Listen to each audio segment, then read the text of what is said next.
Languages. Many of us know almost one. In fact, you may be listening to one right now. 304 New Life Street, Squidward speaking.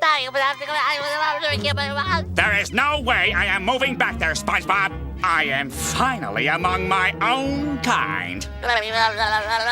Now, goodbye. Hi, I'm Chrono the Harlequin, and welcome back to Live from the Black Library, where today I want to talk to you about the languages of Warhammer 40,000. Before we get into it though, I just want to say thank you so much for watching this video. Please subscribe if you have not already done so, consider supporting me on Patreon if you can, as it does really help me out, and consider joining my Discord server, which is linked down below, to keep up with me and all the things I'm doing. So without further ado, let's get into it.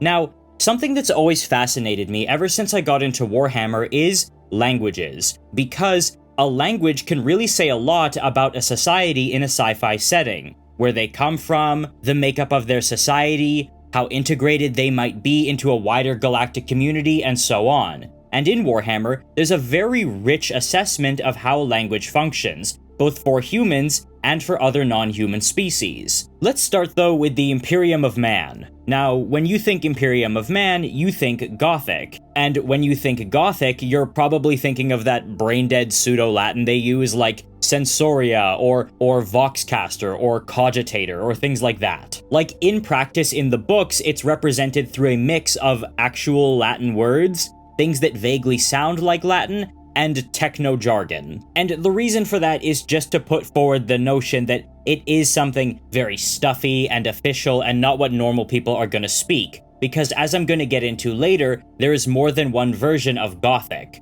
The thing is, High Gothic is the language of the Emperor, and during the Great Crusade, it was known as Terran Gothic, or Imperial Terran, because this language was what persisted on the planet of Terra when Old Night came about and all the worlds of humanity were cut off. However, this language dates back even further than the Age of Strife, and in fact has its roots even prior to the Dark Age of technology, where humanity would set out into the stars and colonize the galaxy. In fact, the roots of High Gothic go back all the way to the Age of Terra, before humanity left the planet en masse and created a global society that had one common tongue, a congealed mix of English, various European languages, and various Asian languages. However, certain dialects would persist in smaller enclaves, so there were local variations of High Gothic, but the general language of High Gothic was this unified tongue made up of basically all languages. This is actually a concept that is not uncommon to sci-fi, and another example of a language like this is actually called City Speak from, of all things, Blade Runner. Having been released in 1982, Blade Runner is set in the far-off and distant future of November 2019. And in the movie, the denizens of the city of Los Angeles, California, speak something called City Speak, which is a near incomprehensible mush of English, Japanese, Spanish, German, and even some other languages like Chinese, French, and Hungarian, with even some Korean in there. Just basically anything you can think of smushed together in order to create something that's understood more through a few key pieces of lingo and context. Now, this is quite different from how, say, High Gothic functions, but you get the idea. A unified tongue made of various different dialects. In my mind, it's a very, very interesting concept, and a language like High Gothic was instrumental in keeping the worlds of humanity connected as they all went their separate ways. You see, a lot of people often wonder, why are there like white people and black people and Asians in Warhammer on these planets, when in fact everyone on Terra, or at least most people, don't have a set ethnicity outside of the wealthy and the elites. The vast majority of Terra's population are just vaguely brown with dark hair. There's something called Terran Dark, and this is actually, oddly enough, the skin color shared by the Emperor. In fact, the Emperor having the complexion he does, that vaguely tannish skin with straight black hair, is meant to mimic what it would look like if you mixed every ethnicity into one person. However, separate ethnicities exist because, during that initial age of colonization, various groups of quote-unquote isolationists would seek to move out into the stars to keep some of their cultural and ethnic identities alive, away from the hybridizing force that was the highly densely populated Terran cities. So they would take with them High Gothic as their lingua franca, but would also introduce elements of their old languages that they have either preserved or essentially reverse engineered. Plus, there would also be millennia of isolation that would be brought on by the dawn of Old Night, when they no longer had contact with the rest of the galaxy, and therefore had no reference to maintain the original High Gothic. So they would then experience 10,000 years of linguistic drift. This is where we would get the languages of the galaxy as the Imperials would encounter them during the Great Crusade. However, communication was not impossible, because they all shared an ancient root language. This is why academics and linguists and all of those people were so important to the Great Crusade in a way that is not often touched on nowadays, because without them, communication may have proved impossible. You see, the Great Crusade was actually a largely peaceful affair when dealing with other human planets, and more often than not, those planets would willingly join the Imperium. And this was in no small part because they could communicate with one another, because without common language, there is only force to get the message across. And for reference here, just to prove my point, the Wordbearers, after they got back from the Eye of Terror, had about a 50% rate when it came to violent engagements with the worlds they came across, and that figure at the time was shockingly high. So I would say anywhere from 70 to 75% of planets encountered with human populations peacefully joined the Imperium. One example of this shared root language actually comes from the book Horus Rising, where an Imperial expedition led by none other than Horus Lupercal before he turned evil encountered the Interrex, a highly advanced and developed human culture that had come out of the other side of Old Night almost entirely intact and had better technology even than the Imperium. And when the Imperials, who had encountered a planet called Murder with giant spider monsters on it, they would be accosted by the Interrex, who said, "Hey, we set up that world as essentially a nature preserve, what are you doing there?" And then they said, "Oh, we were fighting these monsters that we started calling the Megarachnids." You know, obviously a combination of mega and arachnid. And the Interrex would say, "Oh yeah, we can see why you would call them that, because of the ancient common tongue." So clearly the language of the Interrex is not exactly analogous to High Gothic, but it is very close and they do understand it. The best way to think of High Gothic during the Great Crusade era was essentially like Classical Latin in Europe at the time. When the Roman Empire was around and right after its fall, Latin remained the common lingua franca between all these people in absence of the actual Roman Empire. And sticking with that analogy, we then go on to Low Gothic. You see, when the Imperium set out on the Great Crusade, it effectively became a renaissance for High Gothic, which replaced a lot of the common tongues of the planets they encountered. But after 10,000 years, ever since the Imperium has become a very different place, there has certainly been a lot of linguistic drift, especially in the further reaches of the galaxy. So, Low Gothic has come about as a much more simple way of using this language to all the people of the Imperium. Now, it should be noted, Low Gothic, or Gothic as it's called, is not actually one single language, but instead has a lot of different regional flavors and dialects and other such variations. This is obviously because linguistic drift is going to be different at the extreme galactic north than the extreme galactic south, just because they don't contact each other much. Granted, Terra would help keep the language of Gothic alive and stop there being too much drift because of it as a unifying hub of communication, but 10,000 years is a very long time. So, with the introduction of things like slang and those old regional dialects that still persisted on certain planets, we would get Low Gothic. And Low Gothic, you could consider more like the Romance languages. Perhaps not exactly like Italian compared to Latin, but more so like going from Latin to the various forms of Spanish you'll find across South and Central America. Meanwhile, the Low Gothic spoken on a planet like Terra, or at least in the Segmentum Pacificus, right near Terra, is probably going to be more akin to like Italian, because of their proximity to the homeworld. And High Gothic now is still spoken, but it has also changed a bit, and is probably more akin to something like liturgical church Latin. This is because, again, 10,000 years, very long time, and also the fact that it's only really spoken in an official capacity, between the various adept groups, in official documentation, and in the business of the Inquisition. You see, whenever the Inquisition deals with each other and itself, they start speaking in High Gothic. They will deliberately swap to High Gothic for their official records and official statements, such as internal investigations or communication in an official capacity, and then swap back to Low Gothic. This is actually something that's very interesting to me, because when Roboute Guilliman returns to the galaxy in M42, he would not have any context for what Low Gothic is like, and moreover, even High Gothic would have changed a lot. So imagine if, of all people, Julius Caesar just came back today in, say, Europe's, like, hour of need, and then everyone runs up to him and starts trying to speak to him in, like, Peruvian Spanish, which he doesn't understand. So then they try Italian, which he still doesn't understand. And then they try Church Latin, which is still a little tricky for him because he speaks vulgar and classical Latin. So, that being said, the vast majority of people's first language in the Imperium is likely Low Gothic, and then maybe whatever local dialect still persists. However, if Low Gothic is not your first language, people can tell. And it is something that basically marks you out to be like a bumpkin of sorts. You will be looked down on and seen as dull or unsophisticated. An example of this is the character from the Ravener books, Sholto Unworth. Unworth can speak High and Low Gothic, but it's very clear listening to him that neither is his first language, and as such, it sounds awful. And this is something that makes him look bad. And that might seem odd because Unworth is a shipmaster, meaning he has his own void ship, the Arethusa.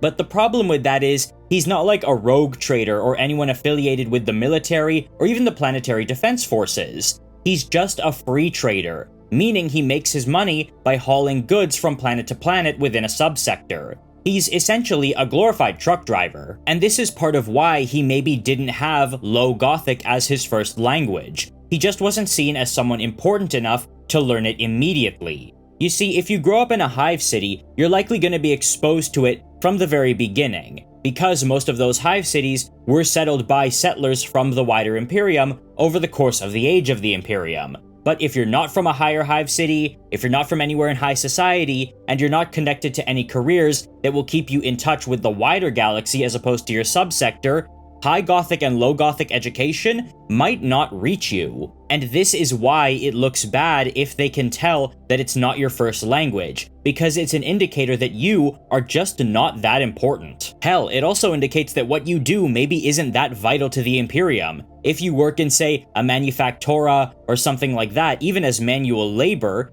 you will still probably know some Low Gothic because that's what all your quote-unquote safety instructions are going to be in, and all your other training manuals and everything else you know, because you're exposed to all this Imperial machinery and all that comes with it. But for someone like Sholto Unworth, he isn't connected to anything intrinsically Imperial and is just doing his own thing. So even though he has his own starship and is his own boss and makes some pretty damn good money, and even can work with Inquisitors, there is still sort of a stigma and prejudice around him. And interestingly, this kind of prejudice is not just limited to mortal humans, but also, at least during the Great Crusade and Horus Heresy, extended towards Space Marines as well. The most notable example of this is the White Scars, who spoke their home tongue of Chagorian. You see, most Space Marine legions would take to the usage of High Gothic very quickly, such as the Dark Angels or the Emperor's Children or the Iron Warriors. However, they would often keep a few key terms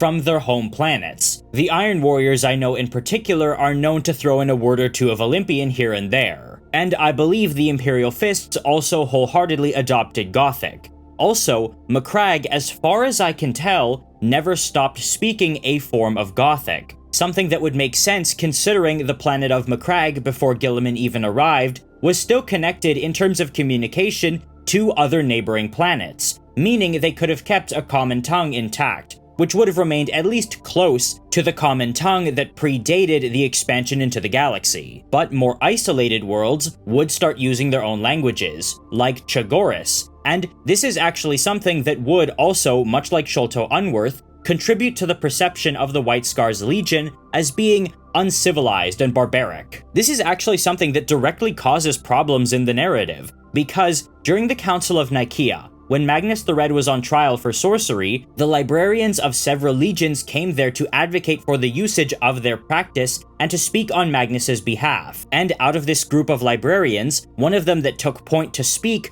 was the White Scars librarian Tagatai Yasugai. However, since his Gothic wasn't that good, and spoken with a very heavy accent, he kinda struggled to get his point across, which he believes actually did hurt their cause. Sure, it's likely the result was already a foregone conclusion. Magnus was kinda screwed, but if nothing else, in the mind of Yasugai himself and in the minds of others who were there, it kind of hurt their cause. And it's also something that, in general, kind of kept them isolated from the other legions, but knowing them, that's not really something they minded. They were always of a very solitary characteristic. This is in no small part represented by the fact that they are read with a very heavy accent in the audiobooks, to the point where it can kinda sound bad at times. Like, you'll hear Jonathan Keeble narrating a White Scars book, and it's like, "Oh, you are the taxia of a Dakagan." Like, it's bad. Similarly, and this is just a quick aside, Jonathan Keeble is an amazing voice actor. He is the voice of 40k for a reason, but he's not really that competent when it comes to accents. And listen, as a man of color myself,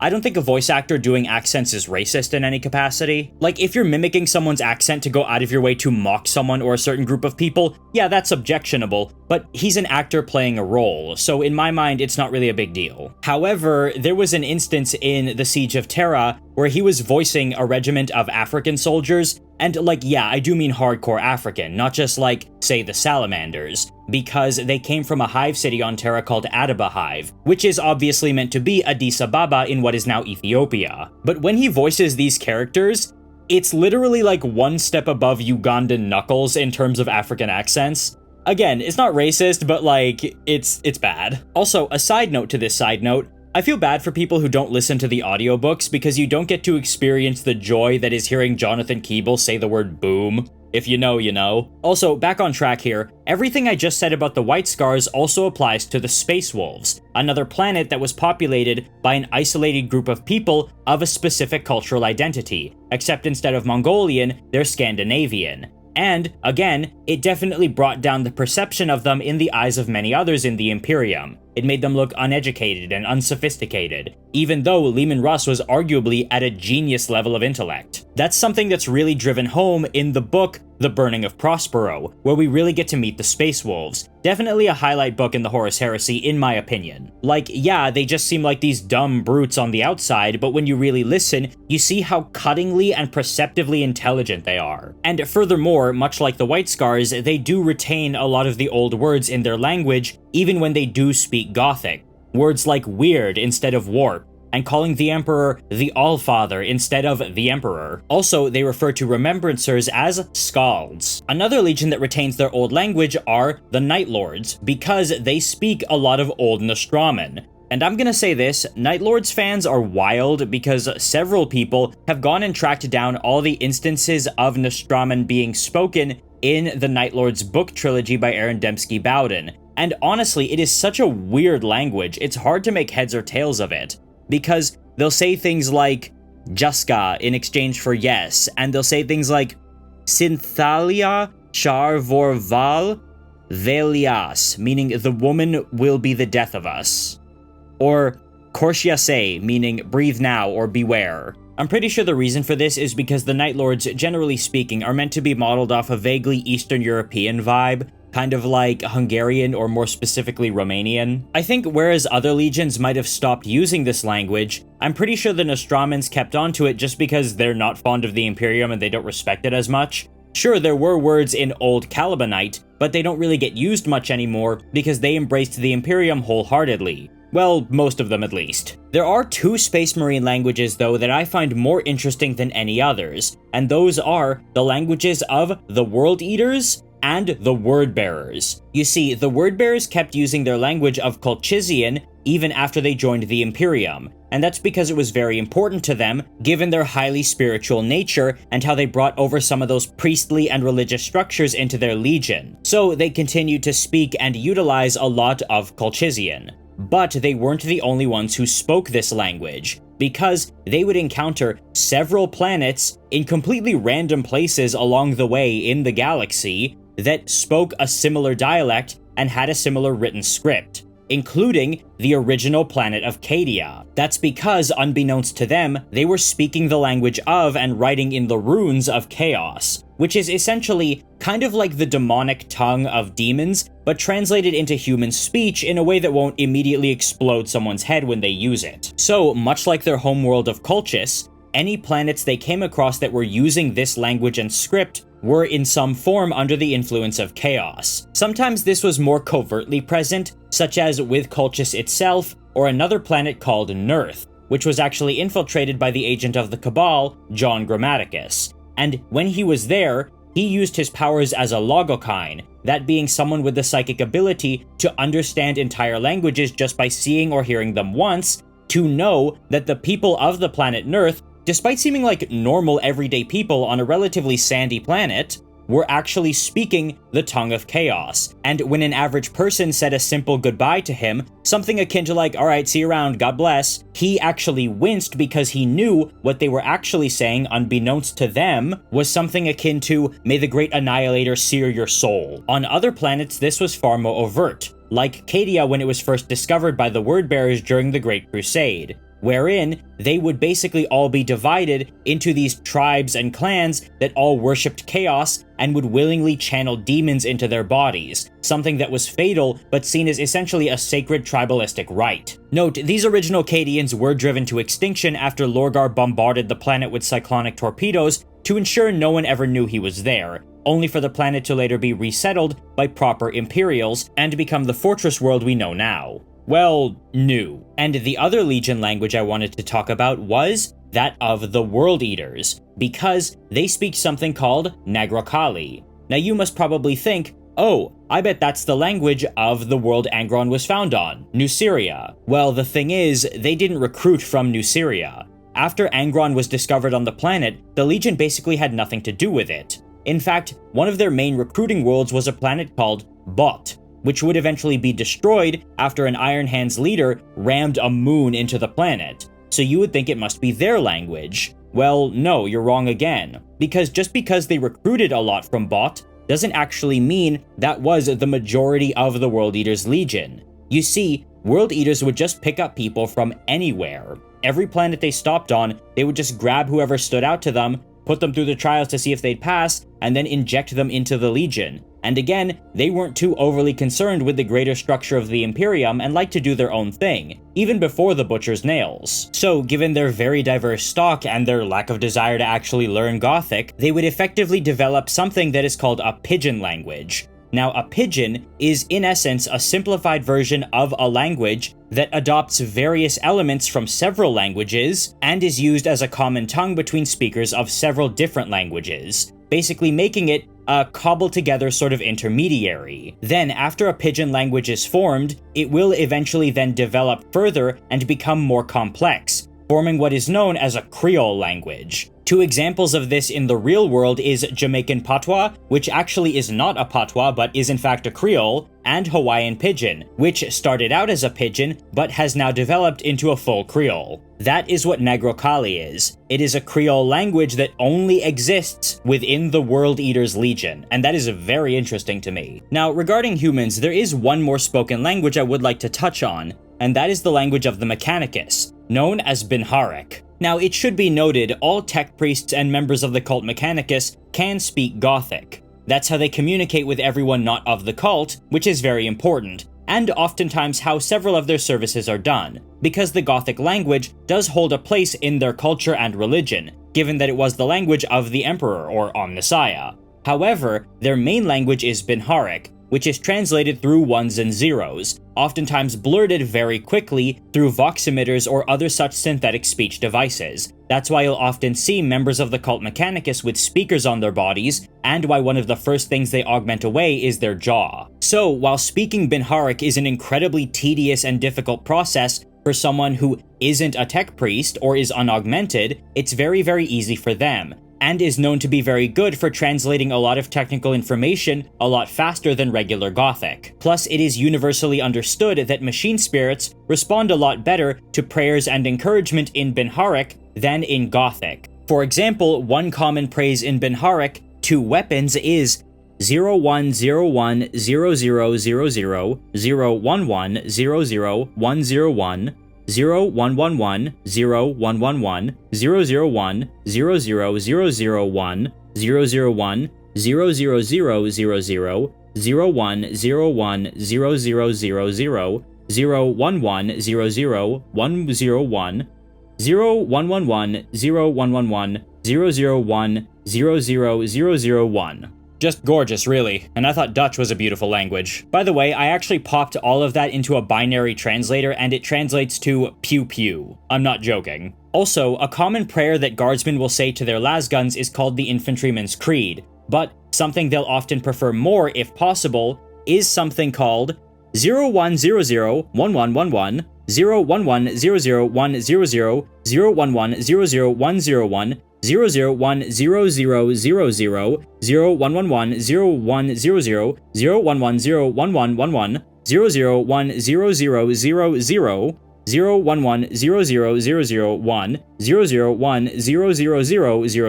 001 00000 01 000 110 011 011 00 011 00001 0111 0011 011 0100 011 0100 011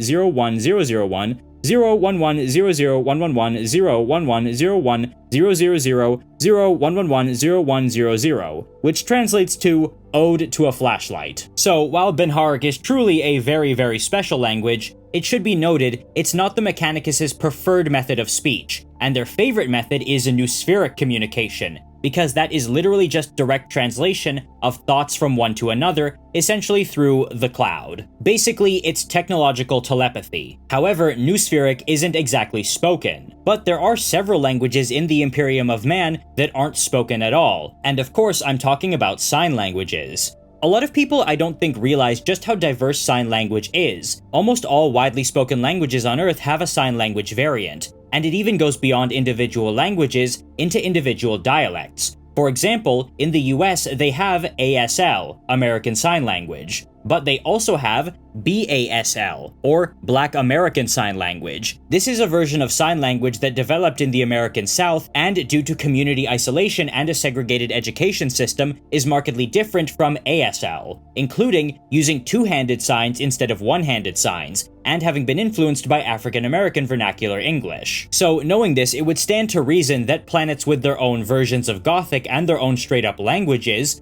would likely have their own sign languages to go along with it, such as Chagoris or Nostromo. However, if there are such languages in Warhammer, we never really see them. But we do see a lot of sign languages. However, these are more universal sign languages, and there are several different versions. You see, some common ones are called Graph Binharic and Void Sys, which seem to be used just generally throughout the Imperium. But two more very interesting ones are Thoughtmark, which is used by the Sisters of Silence and the Adeptus Custodes, and Battle Sign, which is used by the Space Marines. However, there is another one called Hort Code, which we see used by perpetuals like John Grammaticus and Olanius Persson, and given the fact that they are perpetuals and as such are very old, I'm willing to guess it's probably a much older version of sign language that has persisted throughout the years, very likely having dated back to the Unification era or possibly even the Dark Age of technology. That's probably how Olanius Persson knows it, and it's probably how John Grammaticus picked up on it, due to his contact with other perpetuals like Persson. And part of the reason I think this is because John Grammaticus was quite surprised to learn that Garviel Loken also knew Hort Code. So that would be like speaking something like Aramaic and having someone chime into your conversation. It would be really surprising. Also, I know I said every language has its own sign language, but the idea of an international sign language is not something new. You see, back in the 1970s, they would develop, for ease of communication between different language speakers, a universal sign language called Gestuno, which is now more commonly referred to as International Sign, or IS. And to circle it back, International Sign is actually classified as a pidgin language. However, and this might shock you to know, but other races have languages too. It's crazy, isn't it? First off, let's start with the Aeldari. You see, the Aeldari, generally speaking, are pretty unified in their language, and it makes sense. After however many millions of years, your language is going to calcify pretty thoroughly. However, what they do have are various accents. You see, the Aeldari of the craft worlds are generally what we think of when we think normal Eldar, but they're actually not. You see, the Aeldari of the Craft Worlds are, in essence, kind of an offshoot from what was the quote-unquote normal Aeldari back near the end of the Aeldari Empire, which, as we know, were more akin to the Drukhari. And with regard to speech, the Drukhari do have the same language as the Craft World Aeldari, or Asuryani, but they're known to have a very harsh, guttural accent. It's whispery, it's very angular in the way it sounds, things like that, coupled with obviously a much different, harsher word choiceage. But that means this is probably what most Aeldari sounded like near the end of the Empire, so why do the Asuryani sound the way they do? Plus, we also don't really get any indication that there are any, say, linguistic or accent differences between different craft worlds, so it seems like there's one unified craft world dialect. And I actually have a theory about that.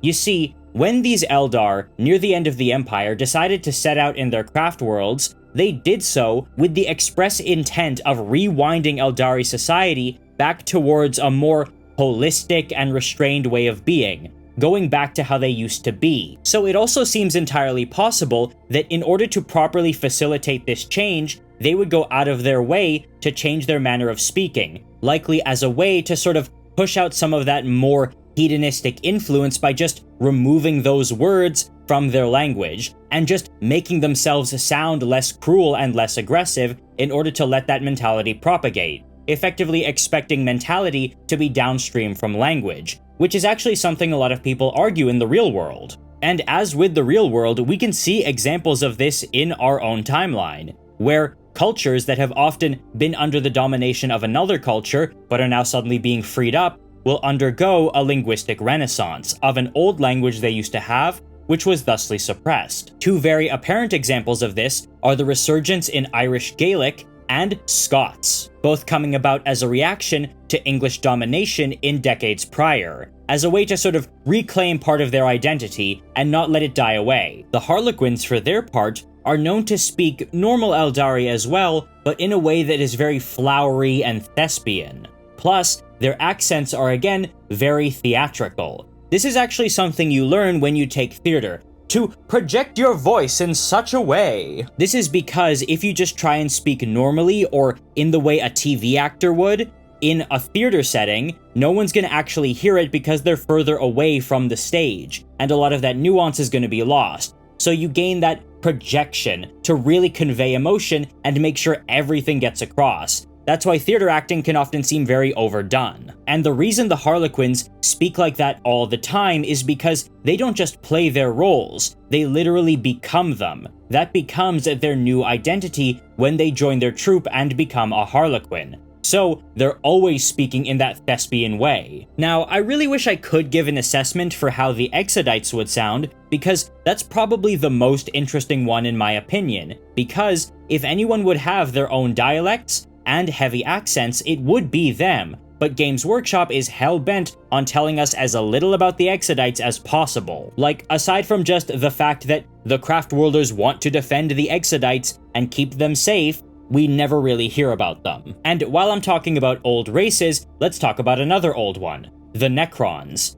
What is canonically most often encountered about the Necron language is their writing system, and what they use is a series of glyphs that are generally representative of entire words or meanings or even letters. So there's only a couple glyphs at a time. So despite their Egyptian aesthetic, their language is maybe less like hieroglyphs and more akin to like cuneiform. And it is this that humanity, but more specifically the Mechanicus, have most been able to decipher, because they're the ones who come into contact with the Necron glyphs. However, there's more to a language than just their writing. You see, the Necrons do have their own spoken language, but all we really know about it is the fact that it is a completely incomprehensible mystery to the Imperium. Only a few words are known, such as the word Catan, which is generally speaking known to be derived from the word star god, or Mephet-Ran, meaning the messenger. And the reason for this is because, while the Necrons are incredibly old, they're one of the newest species for the Imperium to actually encounter and meet with.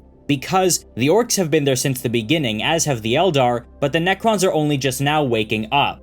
Also, when the Imperium does encounter Necrons, they're usually encountering normal Necron warriors that don't speak. And on those rare occasions where they encounter a Necron of some status, with some will and agency who's gonna do the talking, that Necron Lord is just gonna speak to them in Gothic, because it's easier to communicate with the humans instead of just, blowing their minds. This is something that the Aeldari share. They communicate with humans in Gothic, and the Gothic of the Aeldari and the Necrons is essentially perfect. Meanwhile, humans will struggle to speak Aeldari, oftentimes missing a lot of the nuance and context, and mispronouncing things pretty badly. But there are some humans who can at least say a few key phrases. A lot of people don't realize this, but there are Aeldari on the throne world of Terra, specifically diplomatic missions and emissaries who will often meet with various noble houses on Terra. This is touched on in the book Blackstone Fortress by Darius Hinks, where a nobleman rogue trader meets an injured Aeldari inside a Blackstone Fortress and immediately starts saying a few basic Aeldari greetings to him as a way to try to elicit some reaction from him to see if he's still alive. Next on the list is the Orks. Now, the Orks have a very interesting linguistic system in that it's not very sophisticated, much like the Orks themselves. But some people tend to make the mistake that the Orks don't have language at all, and instead just entirely speak Gothic. That's not really true. Granted, a lot of Orks can speak a fair bit of Gothic because they come into contact with it so much. Humans are their main enemies, generally speaking, aside from each other. So, given this contact, they have a lot of loanwords from the human language. Or at least attempts at loanwords, such as their word for humans, which is oomies, obviously a mispronunciation of humans. But Orks do have their own language with their own lexicon. For example, Badun means renegade, Bog means brown, Dreg means to destroy, Duff means vanquish, Flash means banner or badge, Fung means drop or food, Dur means fortress, Bark means voice, Nob means nobility or leader, or someone with authority. Manic means insane. Naz means moon. Mob means a tactical unit. Grub means cunning, find, or dig. Duruk means force field. Bungai means alien, genestealer, or tyrannid. And so on and so on. A lot of these words are basically 1 or 2 syllables long and very guttural. Now, a lot of people tend to mistake this for just corrupted Gothic, but it just kind of seems that way given the limitations of writing. It is its own language, and there are a few people who know it. For example, Sebastian Yerrick is said to be more or less fluent because he essentially tortured it out of a captured orc. And Perturabo actually showed off that he could speak it perfectly, along with fluent Aeldari. In terms of writing though, Orks do have a writing system, but instead of like cuneiform with Necrons, this one is more akin to hieroglyphs. They're just really crude and lumpy. There is an exception though, that being the language used by mech boys, because they have their own kind of jargon, which is a fair bit more sophisticated and complex, because they actually need to use scientific and technical terms for whatever their projects are. Some of these terms they don't even understand or know, but instead have more of an inbuilt, almost instinctual knowledge of these terms. And I think therein we can start to actually see the role that the Orcish power of belief might actually have in their language. Because, as has been previously stated, Orcs are spread out across the galaxy more so than even humans. They are the most numerous race in the Milky Way. So given the fact that 1, they are incredibly spread out, 2, have no central sense of unity at all, with no particularly complicated or sophisticated systems of bureaucracy or trade to keep everyone unified, and have a language that is both very simplistic and very contextual, you would expect several dialects and languages to emerge for different Orcish groups. And I don't just mean the more complicated dialect used by mech boys, I mean an orc from the south of the galaxy should not be able to understand an orc from the north of the galaxy, who should have an entirely different version of slang and symbols and everything. However, as far as we can tell, there doesn't seem to be any evidence of linguistic gaps or differing languages between different groups of orcs. And I think that's because when an orc speaks to another orc, both of them just believe that the other is going to be able to understand them. They just assume the message is going to get across, and so it does. Now, to round out this video, I would be remiss if I didn't mention 2 other notable races in the galaxy, the Leagues of Votaan and the Tau. Now, the Leagues of Votaan are an interesting one because they are still human, They're just greatly biologically changed given where they're located in the galaxy, right near the deep core, where conditions are very, very harsh. Gravity is high, temperatures can get astronomical, and there's all kinds of hazards. But what's really fascinating about them is the fact that they never joined the Imperium, and actually go to great lengths to keep the fact that they are human descended from the Imperium, lest humanity come a-knockin'. And why that's a big deal is because, like all the other human planets during the Age of Strife or Old Night, they were isolated from most of humanity for around 5,000 years. But since they never joined the Imperium, they stayed isolated for a further 10,000, being exposed to roughly 3 times as much linguistic drift as other groups. However, they don't seem to have that much trouble communicating with the rest of humanity, so it seems like their language didn't drift that far away from the base template of Gothic. This is because they kept a lot of their old technology and AI systems around, while the galaxy descended effectively into techno-ignorance. So, they had a much greater access to the old stores of knowledge which would have been in the old languages.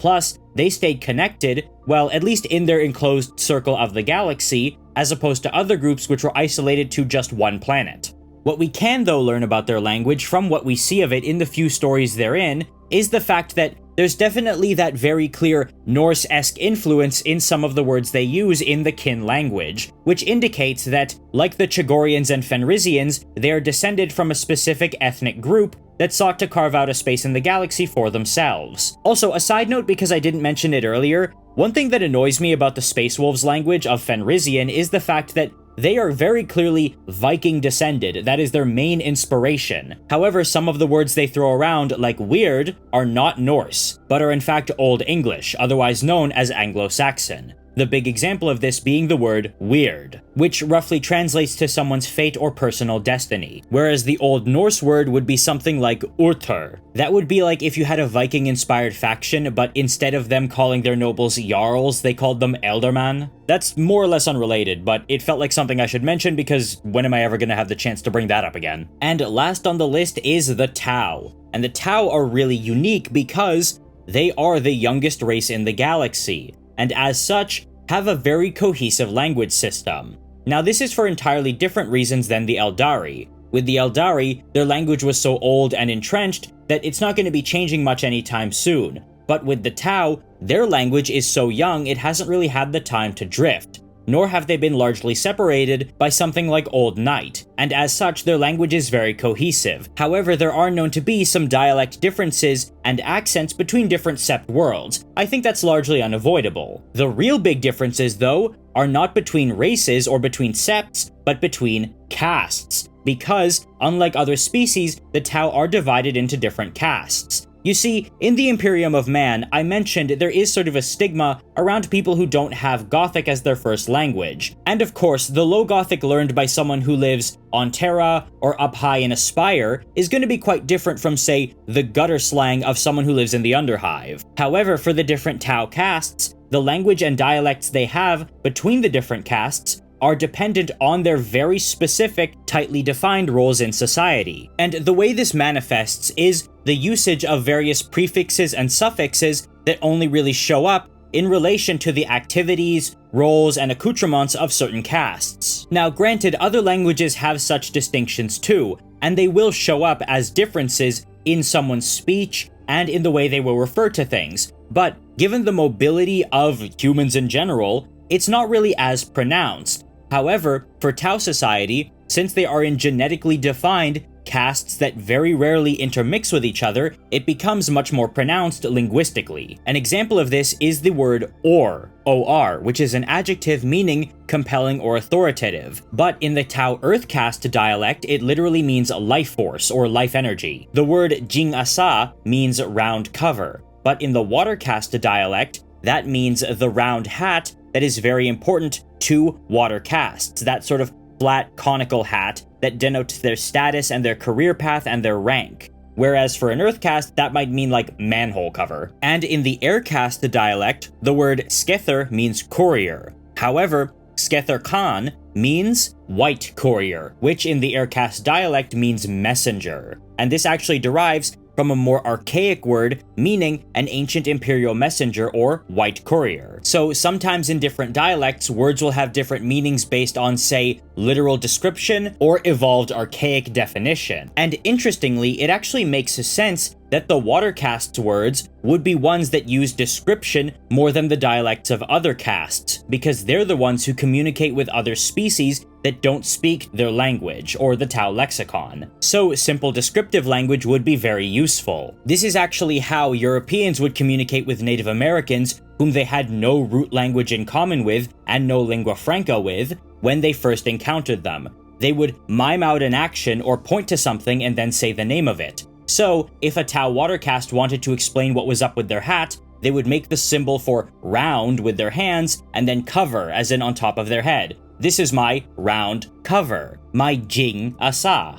That's how you bridge the gap between languages with no common root. One thing though that's particularly interesting, and this seems to be more of a thing when it comes to the Tau firecastes, is the introduction of slang from other races, because while all the other races are going to come into contact with Tau auxiliaries, the Firecast has the greatest amount of intermingling and contact, and as such, they have adopted words from other languages, particularly from Gothic, because they come into contact with a lot of Guevesa, that being human helpers, or humans who have joined the Tau Empire and now fight alongside the Firecastes. One instance of this occurs when a Tau student is talking to another Tau student on the battlefield in front of their master, and boasts to her, "Oh, you know what? You can try and tell me to be humble all you want, but I'm gonna become a pilot of a battlesuit one day, and I'm not gonna let some naysayer keep me down." To which her mentor Bravestorm says, "Naysayer.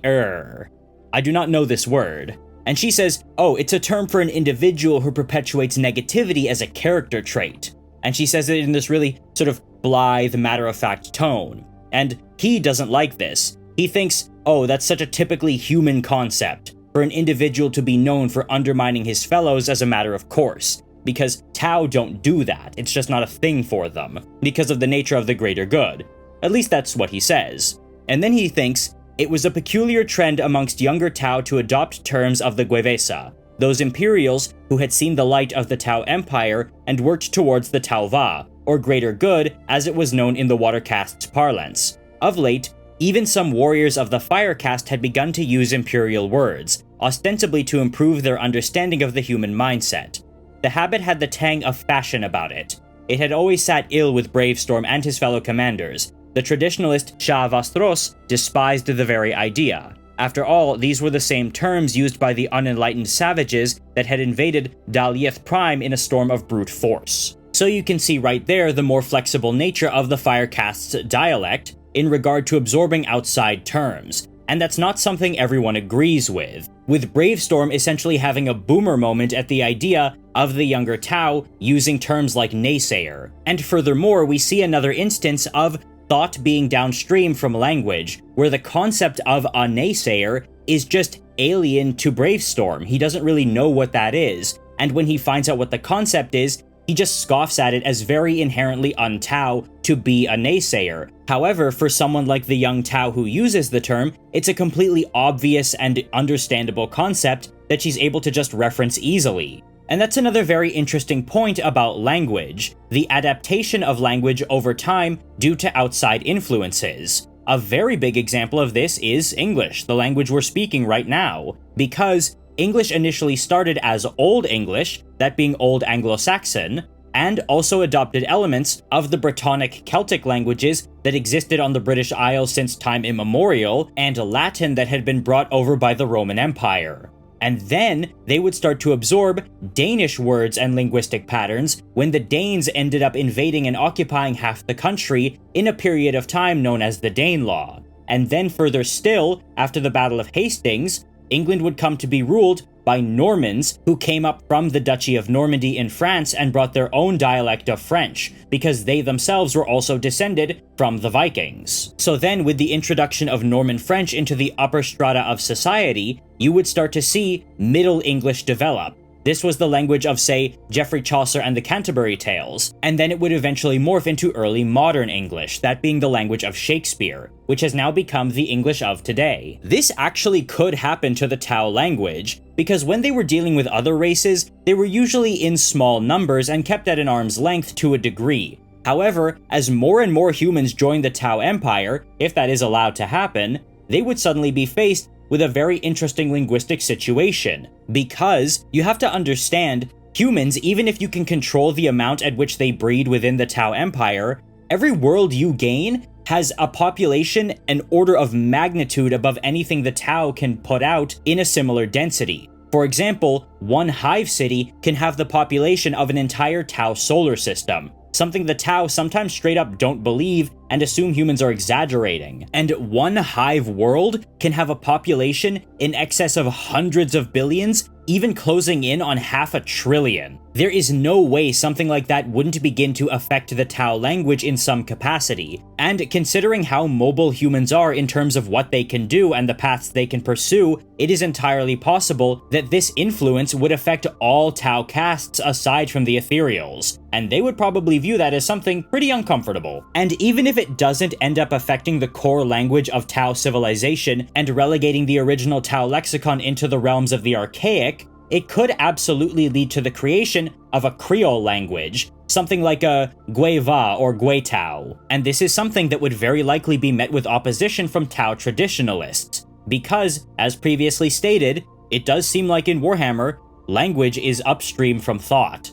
So, if you thought a Tau saying the word naysayer was interesting, wait until a young Tau gets angry and calls somebody a heretic. But what do you guys think? Did I miss any languages that you'd wished I touched on? Was there anything in this video that was particularly surprising to you? And out of all of these languages, which one do you wish would be touched on more so we could see its evolution and how it's changed, and how it will continue to change, such as with the Tau language, or how Gothic has evolved over the course of 10,000 years. As always, I would love to hear what you guys have to say in the comments below, as I do read every single one. Please subscribe if you have not already done so, consider supporting me on Patreon, and joining my Discord server if you can, and until then, I will see you in the next video.